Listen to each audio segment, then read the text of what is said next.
ఓం శ్రీ సాయినాథాయ నమః. శ్రీ సాయి సచ్చరిత్రము 12వ అధ్యాయము. శిష్యులను రక్షించుట, దుష్టులను శిక్షించుటకు భగవంతుడు అవతరించిన సంగతి పూర్వపు అధ్యాయంలో తెలుసుకున్నాము. కానీ సద్గురుమూర్తుల కర్తవ్యము దానికి భిన్నమైనది. వారికి మంచివాడును చెడ్డవాడును ఒకటే.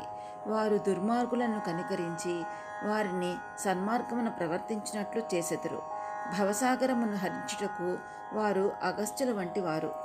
అజ్ఞానమనే చీకటిని నశింపచేయుటకు వారు సూర్యుని వంటివారు. భగవంతుడు యోగుల హృదయమున నివసించును. వాస్తవముగా వారు భగవంతుని కంటే వేరు కాదు. సద్గురు శ్రేష్ఠుడైన శ్రీ సాయిబాబా భక్తుల క్షేమము కొరకు అవతరించిరి. జ్ఞానములో నుత్కృష్టులైరి. దైవీ తేజస్సుతో ప్రకాశించుచు వారు అందరినీ సమానముగా ప్రేమించడివారు. వారికి దేనియందు అభిమానం లేకుండెను.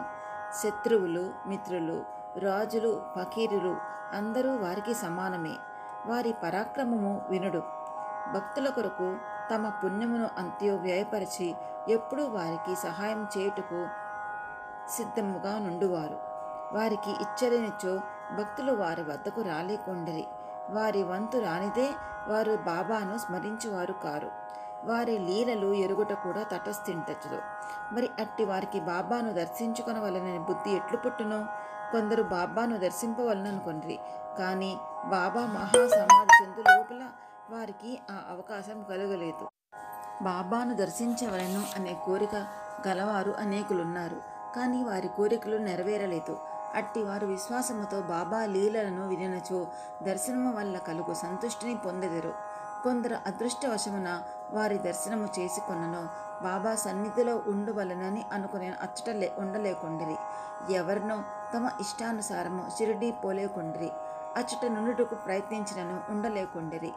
బాబా ఆజ్ఞ ఎంతవరకు గలదో అంతవరకే వారు షిరిడీలో ఉండగలిగిరి. బాబా పొమ్మునన్న వెంటనే షిరిడీ విడవవలసి వచ్చుచుండెను. కాబట్టి సర్వము బాబా ఇష్టము పైననే ఆధారపడి ఉండెను. ఒకప్పుడు బొంబాయి నుండి కాకా మహాజని షిరిడీకి పోయెను. అచ్చట ఒక వారం రోజులుండి గోకులాష్టమి ఉత్సవము చూడవలను అని అనుకునేను. బాబాను దర్శించిన వెంటనే అతనితో బాబా ఇట్లనరి, ఎప్పుడు తిరిగి ఇంటికి పోయేదువు? ఈ ప్రశ్నని మహాజని ఆశ్చర్యపడెను.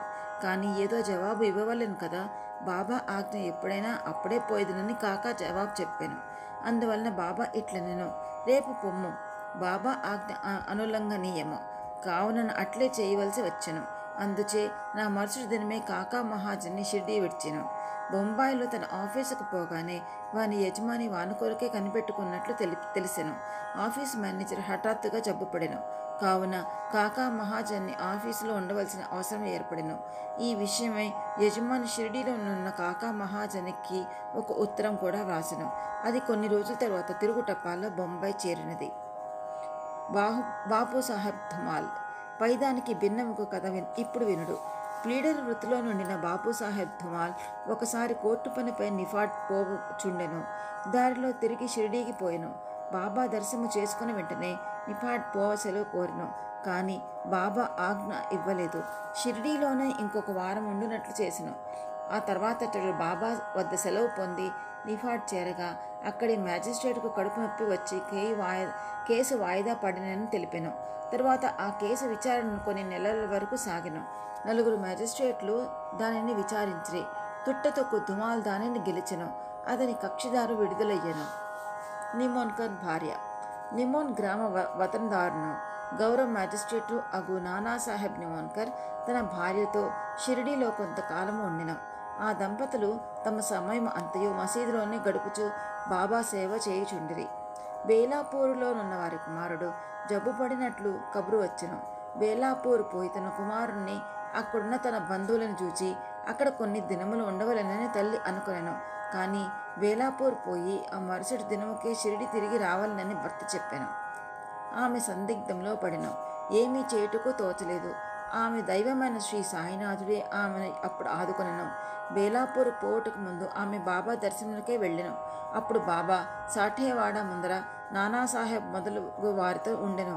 ఆమె బాబా వద్దకు పోయి సాష్టాంగ నమస్కారం చేసి బేలాపూర్ పోవుటకు అనుమతిని ఇమ్మని కోరెను. అప్పుడు బాబా ఆమెతో ఇట్లు చెప్పెను, వెళ్ళుము, ఆలస్యము చేయవద్దు. హాయిగా బేలాపూర్లో 4 రోజులుండిరా. నీ బంధువులందరినీ చూచి నింపదిగా షిరిడీకి రమ్ము. బాబా మాటలెంత సమయానుకూలంగా నుండెనో గమనించు. నిమోన్కర్ ఆదేశములకు బాబా ఆజ్ఞ రద్దు చేసిన నాసిక్ నివాసియగు మూలేశాస్త్రి. మూలేశాస్త్రి పూర్వాచార పరాయణుడైన బ్రాహ్మణుడు, నాసిక్ నివాసి. ఆయన షట్శాస్త్ర పారంగతుడు, జ్యోతిష సాముద్రిక శాస్త్రముల్లో దిట్ట. అతడు నాగపూర్కు చెందిన కోటీశ్వరుడుకు బాపూసాహెబ్ బూటీని కలుసుకొనుటకు షిరిడీ వచ్చెను. బూటీని చూచిన పిదప బాబా దర్శనమునకే మసీదుకు పోయెను.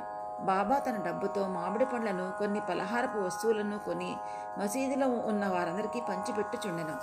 మామిడి పండును బాబా ఒక చిత్రమైన విధముగా అన్ని వైపులన నొక్కడివారు. తినువారు ఆ పండును నోట పెట్టగానే చప్పరించగానే రసమంతియు నోటిలోనికి పోయి తొక్క టెంక మిగిలెడివి.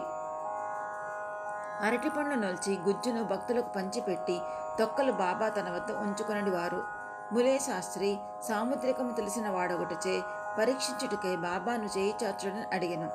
బాబా దాన్ని అసలు పట్టించుకొనక 4 అరటి పండ్లు అతని చేతిలో పెట్టిరి. తర్వాత అందరూ కూడా వాడా చేరిరి. ములే శాస్త్రి స్నానం చేసి మడిబట్టలు కట్టుకొని అగ్నిహోత్రం మొదలుగుని ఆచరించుటకు మొదలెడెను. బాబా మామూలుగానే లెండి తోటకు బయలుదేరిన మార్గమొచ్చిన బాబా హఠాత్తుగా గేరు అనగా ఎర్ర రంగు తయారుగా నుంచుడు, ఈనాడు కాషాయ వస్త్రము ధరించెదను అని అనెను. ఆ మాటలెవరికీ బోధపడలేదు. కొంతసేపటికి బాబా లెండి తోట నుంచి తిరిగి వచ్చెను. మధ్యాహ్న హారతి కొరకు సర్వము సిద్ధమయ్యెను. మధ్యాహ్న హారతికి తనతో వచ్చెదరా అని ములే శాస్త్రిని బూటీ అడిగెను. సాయంకాలం బాబా దర్శనం చేసుకునేదని శాస్త్రి బదులు చెప్పెను. అంతలో బాబా తన ఆసనంపై కూర్చుండెను. భక్తులు వారికి నమస్కరించిరి. హారతి ప్రారంభమయ్యెను. బాబా నాసిక్ బ్రాహ్మణుల వద్ద నుంచి దక్షిణ తమ్మను. బూటీ స్వయంగా దక్షిణ తెచ్చుటకైపోయెను. బాబా ఆజ్ఞ అతనికి చెప్పగానే అతడు ఆశ్చర్యపడెను. తనలో తాను ఇట్లనుకొనెను, నేను అగ్నిహోత్రిని. బాబా గొప్ప మహాత్ముడే కావచ్చును, కానీ నేను ఆయన ఆశ్రితుడిని గానే వారికి నేనెందుకు దక్షిణ ఇయ్యవలను? సాయిబాబా అంతటి మహాత్ముడు బూటీ వంటి సంపన్నుని ద్వారా దక్షిణ అడుగుటచే అతడు కాదనలేకపోయాను. తన అనుష్ఠానమును మధ్యలోనే ఆపి బూటీతో మసీదుకు బయలుదేరిను. మడితోనున్న తాను మసీదులో అడుగిడిన మైలు పడిపోదునని భావించి మసీదు బయటే దూరముగా నిలబడి బాబాపై పువ్వులు విసిరెను. హఠాత్తుగా బాబా స్థానంలో గతించిన తమ గురువుకు గోలప్ స్వామి కూర్చొని ఉండెను. అతడు ఆశ్చర్యపోయి అది కళా నిజమా అని సందేహపడెను. తనను తాను గిల్లుకొని మళ్ళీ చూచెను. తాను పూర్తి జాగ్రత్తావస్థలోనే ఉన్నాడు. భ్రాంతి అగుటకు వీలు లేదు. అయినచో ఏనాడో గతించిన తన గుర్తు వచ్చుకెట్లు వచ్చును. అతనికి మాట రాకుండెను. తుదకు సందిగ్ధములన్నీ విడిచిపెట్టి మసీదులో ప్రవేశించి తన గురువు పాదములపై పడి లేచి చేతులు జోడించి నిలవబడెను. తక్కిన వారందరూ బాబా ఆరతి పాడుచుండగా ములే శాస్త్రి తన గురునామము ఉచ్చరించుచుండెను. తాను అగ్రకులమునకు చెందినవాడును, పవిత్రుడును అను అభిజాత్యమును వదిలిపెట్టి తన గురుని పాదముపై పడి సాష్టాంగ నమస్కారం అనర్చి కళ్ళు మూసుకొనెను. లేచి కళ్ళు తెరిచి చూచేసరికి వానిని దక్షిణ అడుగుతూ సాయిబాబా కనిపించెను. బాబా వారి ఆనంద రూపమును, ఊహకందని వారి శక్తిని చూచి ములే శాస్త్రి మైమరచెను. మిక్కిలి సంతృష్టి చెందెను. అతని నేత్రములు సంతోష బాష్పములచే నిండెను. మనస్ఫూర్తిగా బాబాకు తిరిగి నమస్కరించి దక్షిణ ఒసంగెను. తన సందేహము తీరినదనియో తనకు గురుదర్శనమైనదనియో చెప్పెను. బాబా యొక్క ఆ ఆశ్చర్యకరమైన లీలను గాంచిన వారందరూ అచ్చరువందిరి. గేరు తెండు కాషాయ వస్త్రమును ధరించెదరు అని అంతకుముందు బాబా పలికిన మాటలకు అర్థమును అప్పుడు వారు గ్రహించిరి. సాయి యొక్క లీలలు ఆశ్చర్యకరములు. రామభక్తుడైన డాక్టరు ఒకనాడు ఒక మామలతారు తన స్నేహితులకు డాక్టర్తో కలిసి షిరిడీ వచ్చెను. షిరిడీ బయలుదేరటకు ముందు తన మిత్రులతో ఆ డాక్టర్ తన ఆరాధ్య దైవం శ్రీరాముడనియో తాను షిరిడీకి పోయి ఒక మహమ్మదీయునకు నమస్కరించట లేదనియో చెప్పెను.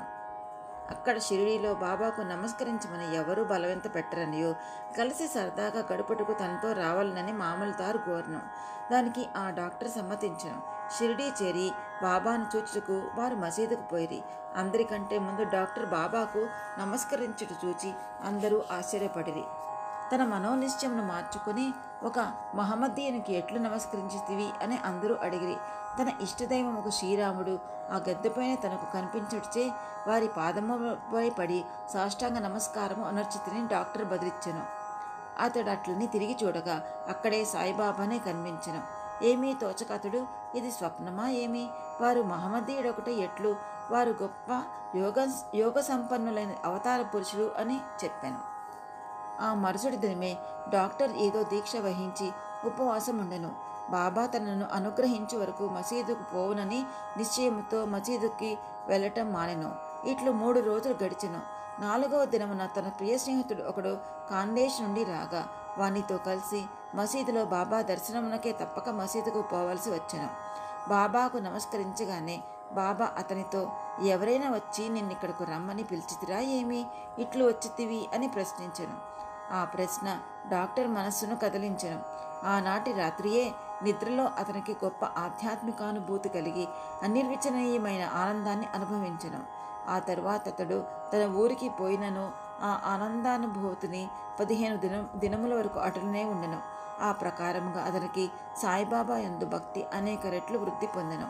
పై కథల వలన, ముఖ్యముగా ములే శాస్త్రి కథ వలన నేర్చుకున్న నీతి ఏమన, మనము మన గురువులనందే అనన్యమైన నిశ్చల విశ్వాసం ఉంచవలెను. వచ్చే అధ్యాయంలో మరికొన్ని సాయలలో లీలలను చెప్పిదము. 12వ అధ్యాయం సంపూర్ణం. ఓం శ్రీ సచ్చిదానంద సద్గురు సాయినాథ్ మహారాజ్ కి జై. సద్గురు శ్రీ సాయినాథార్పణమస్తు.